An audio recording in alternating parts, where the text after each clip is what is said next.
Hello everyone, this is Crota giving you a shoutcast and a game between Xiaoshui versus Infi here on Echo Isle. We have Xiaoshui spawning as the green Night Elf player over here on the top right hand side of the map.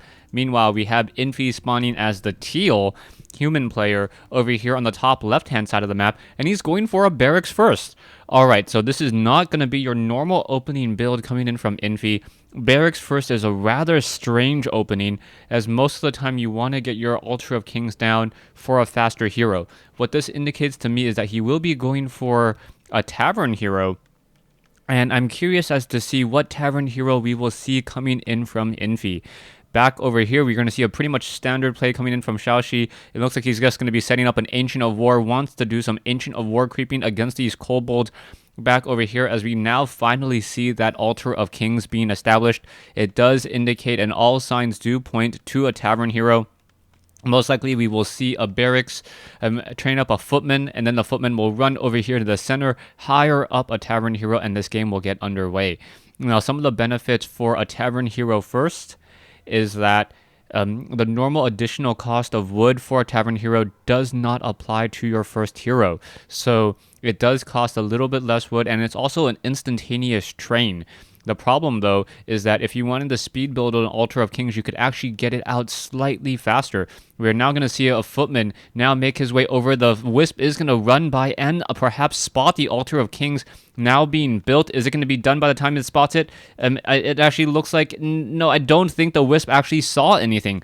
So the Wisp did not see this. The militia now just continuing to wander around once more, because we are now getting up a second footman as well. Now, the footman is simply ignoring that Wisp there, as we already see that there is one peasant now making his way over, trying to get some damage. And no, he's going to be going after all of the mercenary camp. So he's going quickly for that mercenary camp. It looks like Infi is going to take some damage on this one guy over there, but he's also going to fight off against that archer there. Meanwhile, we can see that the warden is making his way over, and this is still a rather strange build, and I'm wondering where the hero is. I don't see a hero at all. Hero going to be a goblin tinker, so this may be a full-blown rush. Militia now making their way out. We are going to have a goblin tinker pushing in here. Goblin Tinker does have a fair amount of hit points, a decent armor, and also very, very powerful abilities, especially with those clockwork goblins, as we are now going to see the Goblin Tinker making its way in. We are going to have Militia, and now we are getting a Lumber Mill as well, so guard towers are going to be coming in just a moment. It looks like the Archer may get taken down to 10 hit points, and it looks like it will just barely, not able to escape at all, as we are now seeing these clockwork goblins make their way out and deal damage. The Wisp are going to get taken down as the towers are now coming up. A Goblin Tinker Tower Rush here on Echo Isle, and this is going to be a rather interesting matchup, as the Tinker now taking a quick Shadow Strike there. We can see that the Tinker down to 150 hit points, a quick detonation there, more detonation. Goblin Tinker pretty much out of mana, but the Pocket Factory looks like it will still be able to come into play. Is it going to get off another detonation is the key question. Yes, another detonation there. The Tinker now unfortunately cannot lay down another Pocket Factory for a fair amount of time.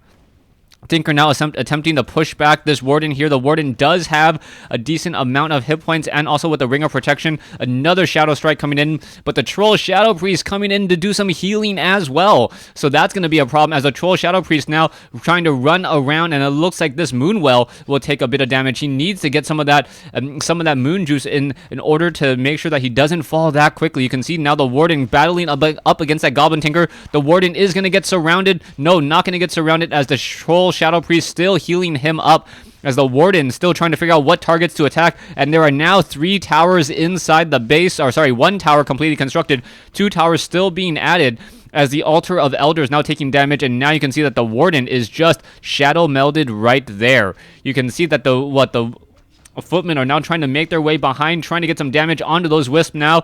It looks like another Pocket Factory could be coming in just a moment. I believe it's 125 mana. Willie, yes, now launching another Pocket Factory there. You have to be careful, though, with that Pocket Factory, as the Pocket Factory, I guess by putting it up against the trees, the natural location is to push it back over here. You can see that the Goblin Tinker right now down to 328 hit points, as the Pocket Factory may get destroyed by archers. No, not yet destroyed. As this game does continue, it looks like this one Ancient of War trying to fight back still. It looks like one Troll Berserker may perhaps be able to finish out the Pocket Factory. No, down to 1 hit point there. And there's the game. So a rather short game here on Echo Isle between Infi and Xiaoshui. I hope you guys enjoyed this short game. I will be casting up more games. I was looking for a best or a series of games, but unfortunately there was no major tournaments over the weekend that I could actually download from. So I'm just going to be doing a little bit of a Tylo Infi replay roundup, I guess. Here are the final scores, and yes, it is WarCraft Wednesday, and that is the reason why I'm casting. Thanks for watching. Thanks for listening.